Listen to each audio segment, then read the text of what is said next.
नमस्कार, 20 मिनट 20 खबर में आपका स्वागत है। आपके साथ मैं हूं स्वप्निल। अगले 20 मिनट में आपको राजस्थान की 20 अहम खबरों से रूबरू कराने वाले हैं। तो चलिए शुरू करते हैं 20 मिनट में 20 खबरों का सिलसिला। कश्मीरी पंडितों के घाटी से पलायन पर बनी film the Kashmir files release होने के बाद से चर्चा में है और इसने सियासी रंग भी ले लिया है। कई राज्यों ने इस फिल्म को टैक्स फ्री घोषित कर दिया है तो कुछ राज्यों में इस फिल्म को लेकर निषेधाज्ञा लागू की जा रही है। राजस्थान के कोटा में अधिकारियों ने कानून व्यवस्था का हवाला देकर जिले में धारा 144 लागू कर दी है। जिले में निषेधाज्ञा 22 मार्च से 21 अप्रैल तक लागू रहेगी। अधिकारियों का कहना है कि ये कदम कई त्योहारों से पहले सावधानी बरते हुए उठाया गया है। कार्यवाहक कलेक्टर राजकुमार सिंह ने 22 मार्च सुबह 6 बजे से 21 अप्रैल रात 12 बजे तक निषेधाज्ञा लागू की। आदेश के तहत कहीं भी 5 या 5 से अधिक व्यक्ति एकत्रित नहीं होंगे। कोई भी संगठन, संस्था या समुदाय सभा नहीं करेंगे एवं जुलूस नहीं निकालेंगे। नहीं कोई उत्तेजक नारेबाजी प्रदर्शन करेंगे। ये प्रतिबंध सरकारी कार्यक्रम, पुलिस, निर्वाचन संबंधी एवं कोविड-19 वैक्सीनेशन कार्यक्रम पर लागू नहीं होगा। जिले की सीमा में कोई भी व्यक्ति अस्त्र शस्त्र, विस्फोटक और ज्वलनशील पदार्थ लेकर सार्वजनिक जगहों पर नहीं जा सकेगा। मरीजों के लिए राहत की खबर है। एसएमएस अस्पताल के सुपर स्पेशलिटी ब्लॉक में ट्रायल रन शुरू हो चुका है। फिलहाल सुपर स्पेशलिटी ब्लॉक में डायलिसिस और एमआईआर की जांच शुरू की गई है। केंद्र सरकार द्वारा उद्घाटन के बाद विधिवत शुरुआत होगी। इस ब्लॉक के शुरू होने से मरीजों को काफी फायदा होगा। प्रदेश के सबसे बड़े एसएमएस अस्पताल के ट्रॉमा सेंटर के नजदीक करीब 200 करोड़ रुपयों की लागत से बना सुपर स्पेशलिटी ब्लॉक बनकर तैयार हो चुका है। पिछले काफी महीनों से इसके विधिवत उद्घाटन का इंतजार किया जा रहा है। केंद्र सरकार की मंजूरी के बाद इसका उद्घाटन होगा, लेकिन एसएमएस अस्पताल प्रशासन ने सुपर स्पेशलिटी ब्लॉक में ट्रायल रन शुरू कर दिया है। फिलहाल सुपर स्पेशलिटी ब्लॉक में डायलिसिस और एमआईआर की जांच शुरू की गई है। सुपर स्पेशलिटी ब्लॉक को केंद्र सरकार ने बनवाया है। 10 मंजिला सुपर स्पेशलिटी ब्लॉक में 2 बेसमेंट, 1 ग्राउंड फ्लोर के अलावा 7 अन्य फ्लोर बनाए गए हैं, जहां पर सुपर स्पेशलिटी के 4 डिपार्टमेंट शिफ्ट किए जाएंगे। सुपर स्पेशलिटी ब्लॉक को केंद्र सरकार ने आधुनिक मशीनों से लैस किया है। हमने ट्रायल रन तो चालू कर दिया है। इसमें कुछ चीजें तो जैसे हमने सीएसएसडी डिपार्टमेंट चालू कर दिया है, एमआरआई हो गए हैं, लिथोट्रिप्सी करना चालू कर दिया है। मंत्री शकुंतला रावत ने प्रदेश स्तरीय अधिकारियों की बैठक में ऑनलाइन डोनेशन के लिए क्यूआर कोड जल्द ही जारी करने की बात कही। बारकोड का उपयोग सभी राजकीय मंदिरों में दान पात्रों के साथ किया जाएगा। कोई भी श्रद्धालु बिना कैश उपयोग किए विभाग के बैंक खाते में अपनी दान की राशि भेज सकेंगे। ऑनलाइन शॉपिंग की तर्ज पर क्यूआर कोड स्कैन कर देवस्थान विभाग के मंदिरों में भी दान ऑनलाइन किया जा सकेगा। श्रद्धालुओं को केवल दान पात्र या मंदिर की दीवार पर लगे क्यूआर कोड को स्कैन कर वांछित राशि अंकित का बटन दबाना होगा, जिसके जरिए दान राशि सीधे देवस्थान विभाग के पीडी बैंक खाते में जमा हो जाएगी। साथ ही हिसाब किताब में पारदर्शिता भी रहेगी। पारंपरिक दान पात्र या पेटी व्यवस्था के साथ अब आधुनिक तरीके से विभाग ने डिजिटल पेमेंट सुविधा भी शुरू करने की पहल की है। ऐसा प्रैक्टिकल कर रहे हैं कि क्यूआर कोड बनाया जाए, जिससे कि पूरे राजस्थान में जो देवस्थान विभाग के जो मंदिर हैं उनमें आदमी मोबाइल से भी कोई अपने पेमेंट कर सके।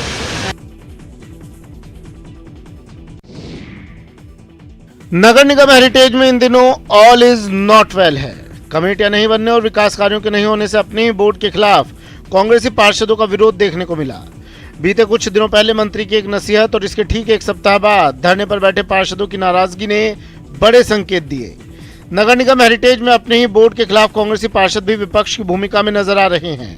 कांग्रेसी पार्षदों ने वार्डों में विकास कार्यों के नहीं होने को मुद्दा बनाते हुए निगम कार्यालय पर धरना दिया।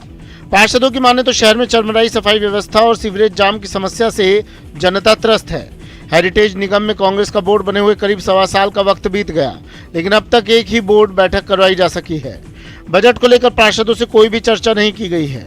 धरने में सिविल लाइन विधानसभा क्षेत्र के 7 पार्षद धरने में पहुंचे। वहीं आदर्श नगर से 2, किशनपोल और हवा महल से 1-1 पार्षद धरने में पहुंचा।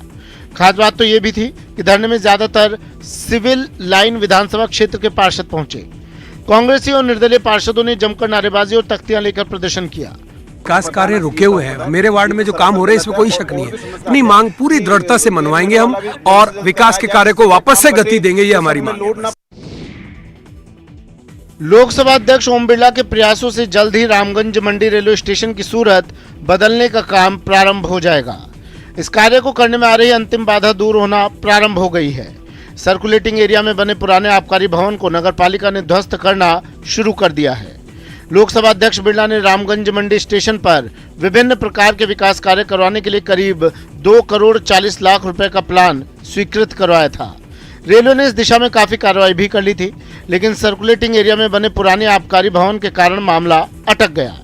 राज्य सरकार के स्तर से इसको तोड़ने में स्वीकृति मिलने में काफी समय लगा, लेकिन अब स्वीकृति मिलने के बाद नगर पालिका रामगंज मंडी ने इस पुराने और जर्जर भवन को गिराने का काम शुरू कर दिया है। इस भवन के ध्वस्त होने के तुरंत बाद रेलवे सर्कुलेटिंग एरिया में विकास कार्य प्रारंभ कर देगी। नई प्लानिंग में सर्कुलेटिंग एरिया को चौड़ा किया जाएगा।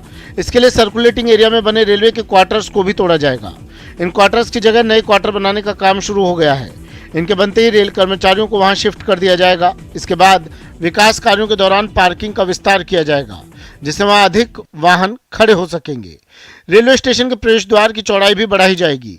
रामगंज मंडी क्षेत्र के लोगों की मांग पर स्पीकर बिरला ने फुट ओवर ब्रिज की लंबाई बढ़ाने का कार्य भी स्वीकृत करवाया है। 15 मार्च को फलौदी के बैगटी कल्ला गांव के पास स्थित फैक्ट्री में डकैती की घटना को अंजाम देने वाले डकैतों को पकड़ने में ग्रामीण पुलिस को सफलता मिली है। पुलिस ने कार्रवाई को अंजाम देते हुए 6 डकैतों को हथियारों के साथ गिरफ्तार किया। घटना में प्रयुक्त लग्जरी कार, नकली भारतीय मुद्रा, कई इलेक्ट्रॉनिक उपकरणों, फर्जी नंबर प्लेट्स सहित गिरफ्तार किया गया। ग्रामीण पुलिस अधीक्षक अनिल कयाल ने बताया कि गत 15 मार्च को मथानिया निवासी परिवादी जुगल किशोर ने फलौदी पुलिस थाने में रिपोर्ट की थी। इस पर मामला दर्ज कर अनुसंधान शुरू किया, जिसके दौरान जोधपुर ग्रामीण, जैसलमेर, बाड़मेर, बीकानेर, नागौर में ए श्रेणी की नाकाबंदी करवाई गई। इस गैंग के मुख्य सरगना हनुमान सिंह, शैतान सिंह और भूपेंद्र सिंह द्वारा अवैध रूप से हथियारों की खरीद फरोख्त कर लग्जरी कार के द्वारा अपने इलेक्ट्रॉनिक उपकरणों से विभिन्न ऐप से विदेशी नंबरों से आपस में संपर्क कर गैंग का गठन करते हैं। उसके पश्चात हथियारों से लैस होकर घटना की जगह प्रवेश करते हैं और लगातार हथियारों से फायरिंग कर घटना को अंजाम देते हैं। 6 मुलजिम पकड़े हैं, जिसमें से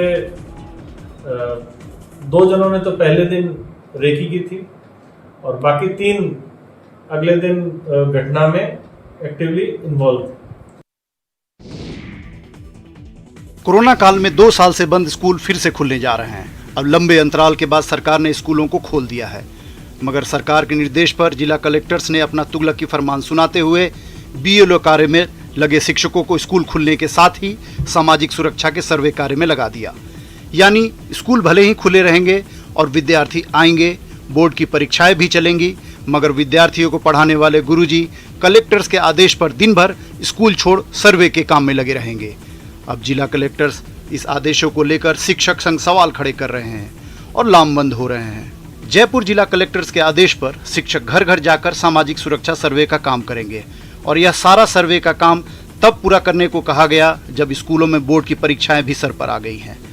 सर्वे का कार्य 16 मार्च से 15 अप्रैल के बीच में पूरा करने को कलेक्टर्स ने शिक्षकों को निर्देश दिया है। बड़ी बात यह है कि शिक्षा विभाग के जिन शिक्षकों को और कर्मचारियों में सामाजिक सुरक्षा पेंशन योजना सर्वे कार्य में लगाया गया है, उनमें से लगभग सभी कर्मचारियों की बोर्ड परीक्षा में ड्यूटी लगी है। टीचर्स के साथ साथ पटवारी, ग्राम सेवक और ग्राम स्तरीय अधिकारी भी लगे हैं और हमने यही निर्देश दिए हैं कि बोर्ड एग्ज़ाम्स भी चल रहे हैं, तो बोर्ड एग्ज़ाम्स में इम्पोर्टेंट ड्यूटी है, तो जो लोग उसमें बोर्ड एग्ज़ाम में ड्यूटी में लगे हैं उनको एग्जम्प्ट किया गया है। भरतपुर में कांग्रेस का संभाग स्तरीय कार्यकर्ता सम्मेलन 24 मार्च को आयोजित होगा। संभाग के सभी कांग्रेस नेता सम्मेलन में भाग लेंगे। कांग्रेस कमेटी के प्रदेश अध्यक्ष गोविंद सिंह डोटासरा और डिजिटल सदस्यता अभियान के प्रभारी संजय निरुपम कार्यकर्ताओं को संबोधित करेंगे।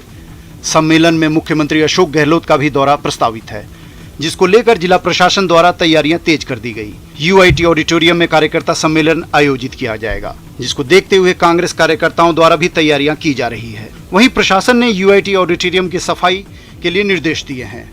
इस सम्मेलन में भरतपुर, करौली, धौलपुर और सवाई माधोपुर के हजारों कार्यकर्ता शामिल होंगे। इतना ही नहीं, इस बार जिला परिषद के सदस्यों को भी बुलाया गया है। नगर पालिका के चेयरमैन और संभाग के कांग्रेस के सभी पंचायत समिति प्रधान इस सम्मेलन में मौजूद रहेंगे। हाल ही में 5 राज्यों में हुए चुनावों में जिस तरह से कांग्रेस को करारी हार मिली, उसके बाद अब कार्यकर्ता को डिजिटल सदस्यता अभियान के बारे में पाठ पढ़ाया जाएगा। किस तरह से आगामी चुनाव में कांग्रेस को जीत मिले, इसके लिए रणनीति तैयार की जाएगी।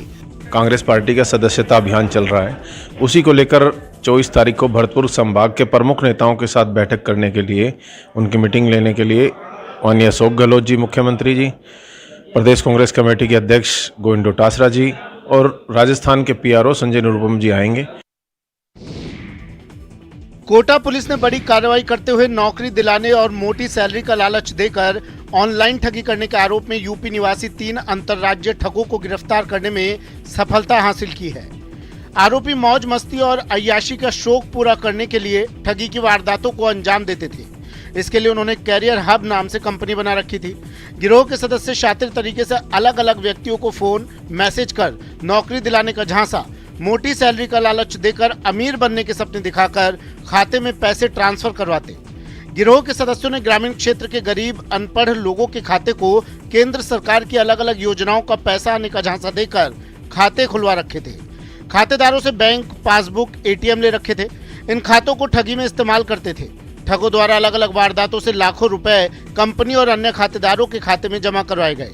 गिरोह के सदस्यों ने करियर हब कंपनी के नाम से फोन कर नौकरी का झांसा और मोटी सैलरी का लालच देकर कोटा निवासी को 2-3 महीने तक फोन किया। व्हाट्सएप पर बात कर अलग अलग खातों में कुल 26 लाख रुपए जमा करवाए, जिसकी शिकायत पीड़ित ने जून 2020 में नयापुरा थाने में दर्ज करवाई थी। सीकर जिले में एक ही रात में एटीएम काट कर लूट करने की 2 बड़ी वारदातों का पुलिस ने पर्दाफाश कर दिया है। पुलिस ने इस मामले में 2 शातिर बदमाशों को गिरफ्तार किया। इन दोनों ही वारदातों को पपला गुजर गैंग ने अंजाम दिया था। पुलिस के मुताबिक मामले में शेरगढ़ उत्तर प्रदेश के रहने वाले दानवीर गुजर और लक्ष्मणगढ़ इलाके के हिस्ट्री शीटर बजरंग सिंह को गिरफ्तार किया है। आरोपियों ने पूछताछ में 7 मार्च की रात को लक्ष्मणगढ़ और फतेहपुर में 2 एटीएम गैस कटर से काटकर वारदात करना कबूल किया है। दोनों एटीएम से आरोपियों ने करीब 40 लाख रुपए पार किए थे। पुलिस ने आरोपियों से वारदात में काम में लिए गए गैस कटर और सिलेंडर बरामद किए हैं। रुपए बरामद करने के लिए पुलिस प्रयास कर रही है। इस वारदात में 6 लोग शामिल थे, जिनको पुलिस ने नामजद कर लिया है और उनकी तलाश की जा रही है। पुलिस का कहना है कि बदमाश बहुत ही शातिर हैं और गिरफ्तार किया गया आरोपी दानवीर 2 हत्या के मामले में बंद हो चुका है। ये पूरी गैंग लंबे समय से पपला गुजर से जुड़ी हुई है। अन्य आरोपियों की तलाश में पुलिस लगातार उत्तर प्रदेश में दबिश दे रही है, लेकिन अभी तक सुराग नहीं लगा है। फतेहपुर कस्बे में और लक्ष्मणगढ़ कस्बे में अलग अलग एटीएमों में गैस कटर से काटकर और एटीएम लूट की वारदात हुई थी, जिसका आज कोतवाली पुलिस ने उसमें मुख्य आरोपी को गिरफ्तार करते हुए खुलासा किया है। ओरण और गोचर भूमि निजी कंपनियों को आवंटित करने के विरोध में पूर्व विधायक सांग सिंह भाटी के नेतृत्व में सैकड़ों किसान जिला कलेक्ट्रेट कार्यालय के सामने 5 मार्च से अनिश्चितकालीन धरना दे रहे हैं। किसानों के इस धरने को 19 दिन बीतने के बाद भी जिला प्रशासन और सरकार सुध नहीं ले रही है। इस संबंध में पूर्व विधायक ने बताया कि कुछ दिन पहले जिला कलेक्टर डॉक्टर प्रतिभा सिंह को ज्ञापन देकर मांगों को समय पर निस्तारित करने की मांग रखी थी, लेकिन अभी तक किसानों की मांगों पर ठोस कदम नहीं उठाए जाने पर दूसरी बार आंदोलनरत किसानों ने अतिरिक्त जिला कलेक्टर हरि सिंह मीणा को ज्ञापन सौंपा और आगामी 26 मार्च तक अल्टीमेटम दिया कि उक्त दिनांक तक किसानों के हित में फैसला लिया जाए, अन्यथा हम उग्र आंदोलन करेंगे, जिसमें होने वाले नुकसान की जिम्मेदारी जिला प्रशासन एवं पुलिस प्रशासन की होगी। 5 तारीख के दिन हमने ज्ञापन दिया। जिले की वाजिब मांगे थी, एक गांव की मांग थी, वो सारी लिख के हमने ज्ञापन में दे दी कि इसको हाथों हाथ आप सुलझा दो। देखो साहब, होली जैसा त्योहार हिंदू संस्कृति में आना और उसको भी जैसे मेरे की आमजन फुटपाथ पे बैठ के होली का त्योहार भी उसको नहीं मनाए, इससे ज्यादा क्यों क्या होता है। ये सब कर इसलिए रहे हैं कि एक दूसरी तरफ पर्यावरण को लिए भी बहुत जरूरी थी। प्रतापगढ़ में पुलिस की ओर से चलाए जा रहे सड़क सुरक्षा जागरूकता अभियान के तहत यातायात पुलिस ने 25 वाहनों के चालान बनाकर 5,000 रुपए की जुर्माना राशि वसूल की। इस दौरान लोगों को यातायात नियमों के प्रति जागरूक भी किया गया। यातायात पुलिस के प्रभारी छबिलाल ने बताया कि जिले में सड़क दुर्घटनाओं की रोकथाम एवं यातायात नियमों के प्रति लोगों को जागरूक करने के लिए आगामी 30 मार्च तक सड़क सुरक्षा जागरूकता अभियान चलाया जा रहा है। पुलिस अधीक्षक डॉक्टर अमृता दुहन के निर्देशन में चलाए जा रहे इस अभियान के तहत आमजन और वाहन चालकों को यातायात नियमों के प्रति जागरूक करते हुए उनका पालन करने की भी शपथ दिलाई जा रही है। विद्यालयों में जाकर विद्यार्थियों को भी इसके प्रति जागरूक किया जा रहा है। विभिन्न चौराहों पर दुपहिया वाहन चालकों को हेलमेट लगाने, तेज गति से वाहन नहीं चलाने, वाहन चलाते समय मोबाइल पर बात न करने आदि नियमों की जानकारी दी जा रही है। साथ ही यातायात नियमों का उल्लंघन करने वालों पर पुलिस द्वारा चालानी कार्रवाई की जा रही है। धौलपुर में नगर पालिका राजाखेड़ा द्वारा आयोजित करवाए जाने वाले ऐतिहासिक चौथ दंगल का आयोजन हुआ। दंगल अखाड़े में पहलवानों की 1-1 लाख रुपए की आखिरी कुश्ती बराबरी पर छूटी। राजाखेड़ा के विशाल चौथ दंगल का आयोजन 2 वर्ष के समय अंतराल के बाद सफलतम तरीके से हुआ। दंगल अखाड़े में शुरुआती कुश्ती लड्डुओं और 1100 रुपए से शुरू हुई। दंगल के समापन तक आखिरी कुश्ती 2 लाख रुपए की हुई, जो कि बराबरी पर छूटी। पूरे दंगल कार्यक्रम में रोमांचक मुकाबलों में 1 लाख रुपए के लिए मोनू पहलवान दिल्ली और सोमवीर पहलवान रोहतक के बीच मुकाबला बराबर रहा। इसके साथ ही दूसरी आखिरी कुश्ती 1 लाख रुपए के लिए उमेश पहलवान मथुरा और अजय गुजर हरियाणा के बीच हुई, जो कि बेनतीजा रहकर बराबरी पर छूटी। अन्य कुश्तियों में भी कई मुकाबले दिलचस्प हुए, जिनमें प्रमुखतः 51,000 के लिए हितेश बहादुरगढ़ और हरिकेश हाथरस के बीच हुई, जो कि बराबर रही। 21,000 रुपए के लिए सुनील पहलवान और भीम भरतपुर में, वो भी बराबरी पर छूटी। 21,000 के लिए अंकित मथुरा और राहुल बहादुरगढ़ में हुई, जिसमें अंकित को विजयश्री हासिल हुई और 21,000 की इनामी राशि हासिल की। इसके साथ ही संदीप पंजाब और प्रदीप आकोला के बीच 11,000 का मुकाबला बराबर रहा एवं अतुल दिल्ली और कीतो पहलवान पंजाब के मध्य 11,000 रुपए का मुकाबला बराबरी पर छूटा। इसके साथ ही अन्य कुश्तियां भी बेहद दिलचस्प रही। अलवर के सरिस्का की डिमांड लगातार बढ़ रही है। ऐसे में यहाँ पर्यटकों की संख्या दिनों दिन बढ़ रही है। इन दिनों प्रतिदिन 700 से अधिक पर्यटक सरिस्का में सफारी घूमने के लिए पहुंच रहे हैं। सरिस्का में लगातार बाघों की पर्यटकों को साइटिंग होने से सरिस्का में पर्यटकों की संख्या लगातार बढ़ रही है। सरिस्का में टाइगर ST9 की रोमांचित करने वाली साइटिंग होने लगी है। सरिस्का में पर्यटकों की जिप्सी के सामने ST9 जिप्सी के आगे आ गया। पर्यटकों ने इतने नजदीक से टाइगर को पहली बार देखा था। टूरिस्ट बोले कि इतना नजदीक से तो रणथंभौर में भी टाइगर की साइटिंग नहीं होती है। इसके अलावा ST21 युवराज की साइटिंग भी खूब होती है। सरिस्का गाइड श्याम सुंदर ने बताया कि ST9 सरिस्का में टूरिस्ट की जिप्सी के सामने आ गया। मुश्किल से जिप्सी से 10 फीट आगे से निकला। इस बीच जिप्सी रुकी रही, टूरिस्ट की चहल पहल भी रही। सबने टाइगर की साइटिंग को कैमरे में मन भर कर कैद किया। ये साइटिंग वाकई में गजब की थी। इतनी नजदीक से साइटिंग बहुत कम होती है। सरिस्का आने वाले टूरिस्ट गदगद होकर गए। उन्होंने कहा कि सरिस्का जैसा जंगल कहीं नहीं है। यहाँ टाइगर की साइटिंग अधिक आकर्षक होती है। वैसे तो कॉलेज के हर दिन खास होते हैं, लेकिन जब बात फेयरवेल की हो तो मौका और भी खास हो जाता है। विदाई के मौके पर हर कोई चाहता है कि यादों को सुनहरा बनाए। बात कमला नेहरू महिला महाविद्यालय की। यहाँ म्यूजिक की धुन पर रैंप पर कैटवॉक करती गर्ल्स ने अपनी कॉलेज की यादों को साझा किया। मौका था कमला नेहरू महिला महाविद्यालय में BSc तृतीय वर्ष की गर्ल्स के लिए आयोजित फेयरवेल प्रोग्राम का, जिसमें गर्ल्स ने सोलो और ग्रुप डांस की प्रस्तुति दी और मिस फेयरवेल में रैंप पर कैटवॉक कर अपनी प्रतिभा दिखाई।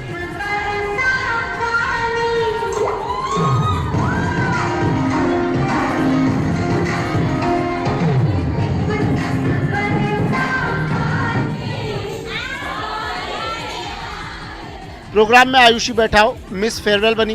वहीं फर्स्ट रनर अप दिव्या एवं Manisha Chaudhary, second runner up Pooja Chaudhary रही।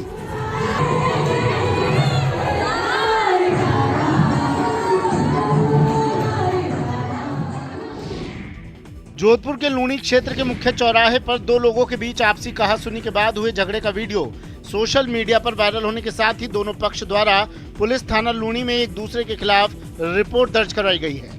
जानकारी के अनुसार लूणी कस्बे के मुख्य चौराहे पर एक मिठाई की दुकान के पास कस्बे के ही स्थानीय व्यक्ति किसी बात को लेकर एक दूसरे से झगड़ने लगे। वायरल वीडियो में एक व्यक्ति ने दूसरे व्यक्ति को धक्का देकर नीचे गिरा रहा है और उसके हाथ में एक पत्थरनुमा वस्तु भी दिखाई दे रही है। गनीमत रही कि समय रहते वहां खड़े लोगों ने बीच बचाव कर लिया, अन्यथा झगड़ा बड़ा रूप भी ले सकता था। वहीं इस झगड़े का वीडियो बनाकर किसी व्यक्ति द्वारा वायरल कर दिया गया। फिलहाल पुलिस ने दोनों पक्षों की रिपोर्ट दर्ज कर मामले में अनुसंधान शुरू कर दिया है।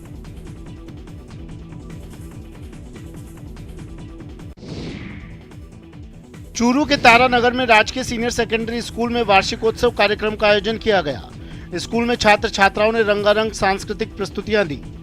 वार्षिकोत्सव व पुरस्कार वितरण समारोह हुआ। इस कार्यक्रम की अध्यक्षता प्रधानाचार्य देवकरण सिंह ने की। मुख्य अतिथि पालिका अध्यक्ष प्रियंका रही। कार्यक्रम में छात्राओं ने सरस्वती वंदना और स्वागत गायन की प्रस्तुति दी। इसके बाद स्कूल के छात्र छात्राओं ने रंगारंग सांस्कृतिक कार्यक्रमों की प्रस्तुतियां दी, जिसमें राजस्थानी कला, संस्कृति और गीत संगीत की प्रस्तुतियों ने सभी का मन मोह लिया। कार्यक्रम में अव्वल रहे 20 होनहारों को अतिथियों ने प्रतीक चिन्ह और प्रशस्ति पत्र देकर पुरस्कृत किया गया। इसके अलावा कार्यक्रम में भामाशाहों और पूर्व विद्यार्थियों का अभिनंदन किया गया। पश्चिमी राजस्थान के सरहदी बाड़मेर जिले की कला, संस्कृति एवं पर्यटन को बढ़ावा देने के लिए आयोजित होने वाला थार महोत्सव 10 साल बाद होने जा रहा है। 5 दिवसीय ये आयोजन 25 से 30 मार्च तक आयोजित होगा। महोत्सव के कारण हजारों लोगों को रोजगार मिलता था। बीते दशक भर से संगीत से लबरेज शाम उदासीनता के स्याह अंधेरों में खो चुकी है। स्थानीय कलाकारों का कहना है कि लंबे समय के बाद एक बार फिर थार महोत्सव के आगाज के साथ ही उनकी कला विदेशों तक जा पहुंचेगी। पश्चिमी राजस्थान की लोक कला, संस्कृति, परंपरा, लोकगीत, संगीत, लोक जीवन, थार की जीवन शैली, इतिहास से दुनिया को रूबरू करने के उद्देश्य से साल 1986 में जिला प्रशासन ने थार महोत्सव की शुरुआत की थी। उद्देश्य यही था कि विदेशी पर्यटक थार की संस्कृति से जुड़े। अब प्रदेश भर के खिलाड़ियों को खेल के दौरान होने वाली इंजरी की समस्या से नहीं जूझना पड़ेगा। अब इसके विशेष उपचार के लिए कहीं भी भटकना नहीं पड़ेगा। राज्य के खिलाड़ियों के लिए जयपुर के एसएमएस स्टेडियम में अब इंजरी से जूझ रहे खिलाड़ी अपना उपचार करवा सकेंगे। यहाँ स्पोर्ट्स इंजरी के विशेषज्ञ डॉक्टरों की मदद मिल सकेगी। इसके लिए आज राज्य क्रीड़ा परिषद ने जयपुर वेलफेयर डॉक्टर सोसाइटी के साथ MOU करके ये सुविधा यहाँ के खिलाड़ियों को उपलब्ध करवाई है। High performance and rehabilitation centre पर अब खिलाड़ियों को ट्रेनिंग के साथ ही उपचार की सुविधा भी निःशुल्क रूप से दी जा सकेगी। यहाँ सप्ताह में 3 दिन के लिए विशेषज्ञ डॉक्टर्स स्पोर्ट्स इंजरी की OPD सेवाएं उपलब्ध करवाई जा सकेंगी, जिससे खिलाड़ियों को यहाँ डॉक्टर्स द्वारा निःशुल्क सलाह मिलेगी। यहाँ 9 डॉक्टरों का पैनल हमेशा तैयार रहेगा। आमतौर पर खिलाड़ियों को खेल अभ्यास और प्रशिक्षण के दौरान उन्हें इंजरी की समस्या से जूझना पड़ता है।